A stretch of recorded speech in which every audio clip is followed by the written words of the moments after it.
isin ummanni dhiiraa hoggaa sokkituu jaartii galfatan nam tokko fuudhaniin dhaqan bichuma fiid dhaqan yoommaa nama harka qabatteen dhufin siin jee naafi ati afaan oromoo walitti hin beeynu aabboo jaaniin maaliifiifi yogguuchi dhaqan rakkoon tun takkaata hirriibaati takkaata ibiddaati onkotti hannuu diduuha taanta hojjijiisuu diduut taanta huccuurraa miicuu diduut taanta ijoollee irraa qeensa jiruu dhabuut taanta warra isaanii tuttuquut hoggaaniifichi dhaqe manguddichisa walimadha manguddoon ammaatis dubbiin beeytuu dhaqanii addaa hiikanii galanfa dubbii namaa fayyituu dhiisan yoo haa fayyisanii dhiisan jaartii ta'e dadhabne gaas boodan beeku jaan hiikuu kalaaqa sadeenis hiiqiyyaa fixe moonfin kanaaf isin ummanni dhiiraa keessaa dardarii sheekootii gaafachii fuutanii jaartii wal dhabdan ifii malee nam tokko harkatti hin qabatina gama duwwaa jaldii irra katabadhu jecha kiyya kan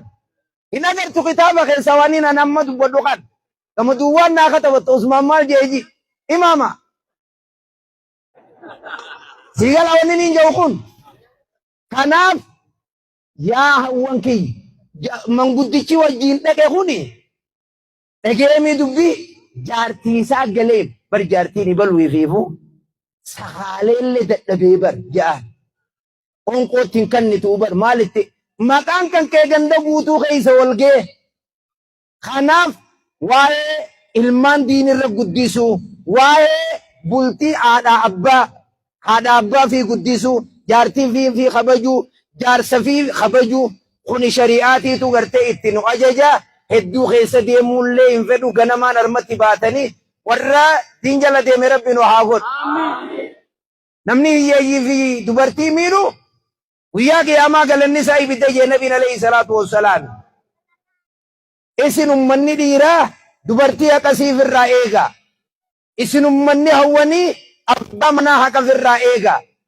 ummanni dhiiraa qaallichaatiitu shuuroo ol dedderbe yaa shuuroo jeen si sossobuu fi misiliqisuu fi jeen hawwan keenya kana haadha mana keenyaa kana sossobaatum yoo armaan nu jallatte armaan nu cunurraa miiti yoo asiin nu jallatte armaan ilmaan nuu guddif asiin ibidda nuu seen asiin maal nu kanneen bakkattii kana kanaan qobbu qabna malee dhaawuma tokko bichaa laaluu hin qabnu kana mataadhatti isin galuu qabna gaaf tokko jaartiin takka akka malee jaarsa jallatte hoggaa kana yogguma keessummaan dhufte nan xiqqeessin jee haaya mana citaa ka durattii sanka armaa shuuroo godhuu eegalte keessummaan dhufnaan gaaf tokko amata 10 dura obboota naan fuudhuudha intala takka dhufe waan kannuu jennaan arra kanuma akkamii dhufe naan jette intalti takka arra ammaas keessa jiraachuullee mala hayyee waa kannuu dhiisi intaluma tanaan dhiisee deemaa hin jee lola jaba boodarra arra harkanu kannisiisu dhufe jaanii intala san bilaa qarshii fuudhee deemeen as keessa jiraachuun dhaban ammaa'u kanaaf waa naman gaafatina waa'ee gabbara allamaganii waa'ee gumaata waa'ee maali dhalaa isinit dhufnaan maarii bichaa gaafadhaa kanna yoo kun dhabame biqaalaa hoddommaat fedhiidhaa itti jira isaas fedhii itti jira goojoo moggaa dhaqan gammoojii jaanii ganda tokko turre intala eessa deemte yennaan niin axanna haa jette eessa dhayite ibalu bira dhaqee osuma dhaqanii masaafa axannaana ja'anuuti wal axanna'an goojoon xinaatii goojoo xifaatii garagal goojoo keessa garaatiif wal godhan jechu kanaaf abbaan tokko yogguu intala kannuu didu fedhii isaa ta gaafa duraa sanaa yaadatu haati yogguu intala kannuu diddu waraana gaafa duraa isiidha jiru san sanaa yaadattu intala takkaatiitu biyya arabaa tanatti namni hedduun qaanimaa dhufe dhajagas kannuu dide fooqiin qabu kunis jee intalti amma 40 yogguu geesse fayyaa dhabde du'asii beekatte abbaa kiyya hojjetteen inna allaha harrama alayka ni'mata al-akhirah kama harramta alayya ni'mata ad-dunya jetteen abbo akka ni'maa addunyaa narra haram gootetti ni'ima akhira rabbi haram sirratti haa godhu jettee sheekootitti fide kee abbaan intala tiyya tana niin miidhe dhiifama naa kadhadhaa hiijee hoggaa fidu intalti isaa ka'etti na dhageeyaa jetteen ummaan kiyyaa fi abbaan kiyya beeraa tana cufatanii nuti karachi aanu san bulle jetteen osuma na beekanuu mana cufatanii kadhiirti meeqa naa dhuftu qabeenya meeqa ka qabu qabeenyaa wajjiin nan kannine guyyuma qiyaamaatiin abbaa kiyya gaafadha dhiisaa jetteen akkasin ruuyin keessaa baadha inni ani isiniin jiru hadiisaa quraana jala deemuun alifni eeyse jennaan bultiin achi ijoollee yochi diinirraa kaadha abdallaan ilma mubaarak sababiin innitti sadarkaa harkate haadha abbaan kanaaf allama gali eenyu maali waan aadaa fuudhaa heerumaaf irraa dhiisa dhiirtiniis dhalaa hatuu dhiisa miseejii goggoyduullee ijoollee miskiina tana erguu dhiisa isin ummanni dardara ni beeyna isin quxurii teessan isin beeyna tanuma fuudhan bicha namni miseejii itti ergan zamana kana harmallaan abbaa manaa biraa deemtanii hoddommaan sababiinoo namaatiitu bultii namaa diigu jira. Akkami qoonqootti kan nu jirtan hin beeytan gaaf tokko sheeyni biyya takka dhaqee akkami qoonqoo jaartii irraa fudhatten jennaan nukkanni jennaanii sadaquma kadhachuu jirtan jeen sheeyni hangi tokko cal jennee teenyaa jaaniin agabdanii jeen hangi tokko nukkannitan moo nutti hin kannitan jenneeti lollaa jaaniin isumaa'uu dhabdanii jeen sheekh ammuma nuu himii jaaniin hin beeynu akkasitti guyyuma dura fuudhan biyyo intal faaxum ani ganama subii ciniin toon beeka afaan sa'aa lamaa kana laaffisoon beeka afaan sa'aa ja'a kana hasharaan beeka afaan sa'aa sagalii kana garagalchaan beeka qiinxaa afaan irraa sa'aa afur halkan hiraataan beeka samboodallee wayiin beeka jaanii irra dhaqaniif sigale moosii dhibe maal jedhu lafa jala wal qaraasifatanii jechu wanni ni namma isinii dhaamu mushkilaan teenya rakkoon teenya guddoonarraa mana keessa nu jirti haallichaatiitu eeboo waraana keessatti akkananna as fiidurra hamashaa jaartiin jettee nan lultuun ifirraa sodaadhaa jeejaar isin laal isin hawwan dhalaa diini kanna diinirra kanna aruuza baasa muumma kiyya kun akkana ijaa waliin baasu jirra yattiin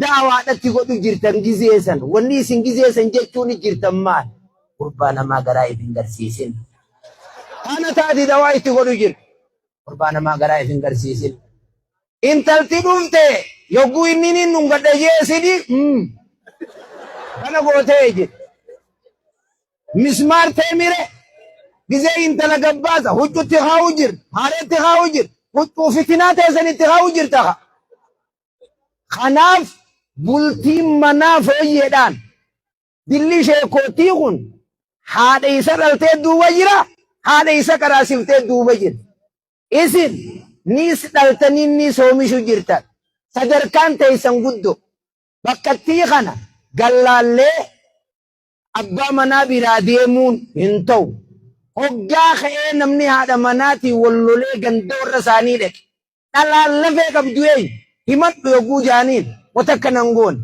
tajettee dhooyisitu sani dhalaa lafee qabdu jechuun himadhu umaa takkan himadhu keenya kun aboo isin ummanni dhiiraa hoggaa sokkituu jaartii galfatan nam tokko fuudhaniin dhaqan bichuma fiit dhaqan yoommaa nama harka qabatteen dhufin siin jee naafi ati afaan oromoo walitti hin beeynu aabboo jaaniin maaliifiifi yogguuchi dhaqan rakkoon tun takkaata hirriibaati takkaata ibiddaati onkotti kannuu diduuka taanta hojjijiisuu diduut taanta huccuurraa miicuu diduut taanta ijoollee irraa qeensa jiruu dhabuut taanta warra isaanii tuttuquut hoggaaniifichi dhaqe manguddichisa walimadha manguddoon ammaatiis dubbiin beeytuu dhaqanii addaa hiikanii galanfa dubbii namaa fayyituu dhiisan yoo haa fayyisanii dhiisan.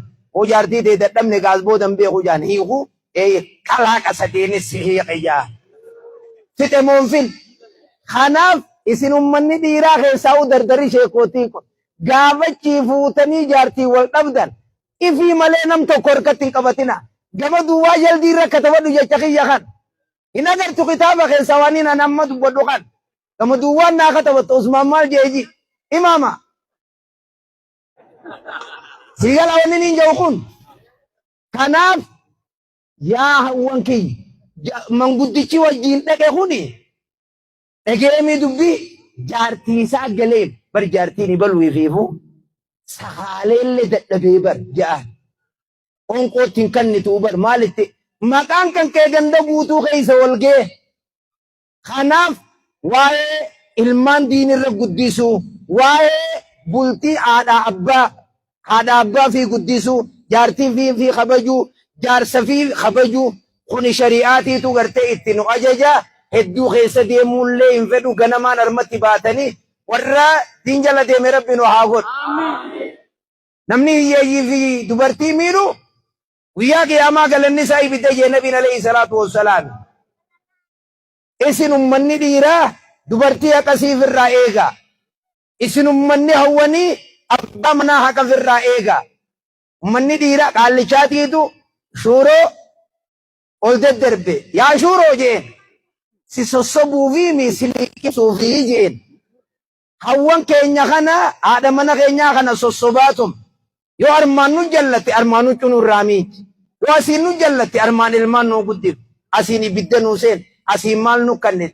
Bakkattii kana kanaan qobbu qabna malee awuma tokko bichaa laaluu hin qabnu. Kana mataadhatti isin galuu qabna. Gaaf tokko jaartiin takka akka malee jaarsa jallatte. Hoggaa kana yogguma keessummaan dhufte nan xiqqeessin jee. Haaya mana citaa ka durattii sanka armaa shuuroo godhuu eegalte keessummaan dhufnaan. Itti gassiqeeti hangaan baricaa fidee dhufu shuuruma tana moggatti hashararra nuu haayii jeen. Hin lallabnee beeki akka kiyyaa kana suuta jeen. Suuta jeen. Marquma harkaa qabdu afaanis suuyi. Akkanatti suura oowituu ofirraa haqeet soogidni kee irraa buusi jeen. Keessummaan dinqabubbaa. Aboo warrumaa akkam dhufu. Ka jaarsaa jaartiin soogidda namarraa laalan. Yaa Rabbi jaartii kanaa nuu kan ijaan dinqarra ta'an. Meetumta kadhatani. Hangana dhiirti jaartii sattaruu turte muummaki. Ati marqana kusuute jee way wallolaniini. Geesoo giddiin irraa buusi jee. Kana baricaadhaa hoti. Gaaf tokkummaa isheenii meeboo warri jaartiin itti jallatte ol kaa'ii jee maziida keessa. Isheenii gariinis ka ajaa'ibaati. Maziinni guyyaa jummaatii hundinuu lafaa maa ol hin ka'in. Tokko caluma je'etta. Aboo ati jaartii eessumaa harkattee je'anii tasi kana qajeelte. Abboo sheeka jeen. Sheekaat gaafate. Ati boo eessaa harkatte jeen. Yaa sheek. Ta ummataa wayyaa'ii ol ka'anii tiyya bartoomaadhaan duyda kana na cabsitee. Oluu ka'uu dadhabeetiin taa'u jira bari jeen. Akkanaas dhiiran godhina rabbi sodaadhaa kaa'e. Suutuma dhiirarraayis ja'a. Awwaan ana akka dubbadheetiin asii deema wayina harka waanaa kuttani. Harkan naan kuttan. Isin ummanni dhiiraa ka ilmaanii wajjin jaartii ariitan. Warri isaanii hin fedhu isinis. Eeggadhaa dhalaa bilaashii yogguu fuudhan gaddin ari'an. Akkaan akkasiif irraa eeganii jechuudha. Kanaaf inshaallah wal jala rabbiin haa yaasu. Mee waan inni isin hin jee qabattanii dardaraatiitu yoo rakkoon biyya tana keessa jiraatte sheekootii gurguddoo qabnaa bira dhaqan. Akkanan akkan nuu didee je'anii yoo ganda kana keessaa dhalaan isin heerumuu didde dirree xayyaaraa noolii watiqqoo isin fida.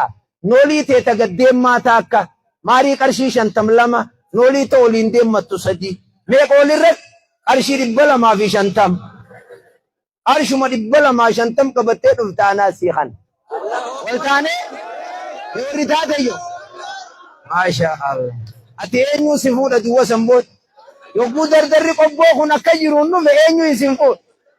Wayyaa kee taate ammuma heeruun. Sirigalee abboo namni sagalee xiyyatana dhaga'uu waan didu ka duraan sodaatee bira jiru edanarraa fuudhuu hulaan bana. Egeessanii kayyan hulaan edanarraa bana. Ammaa uka dhufee ammuma na kannaachu ammuma ni kaasii goonee galaa'u.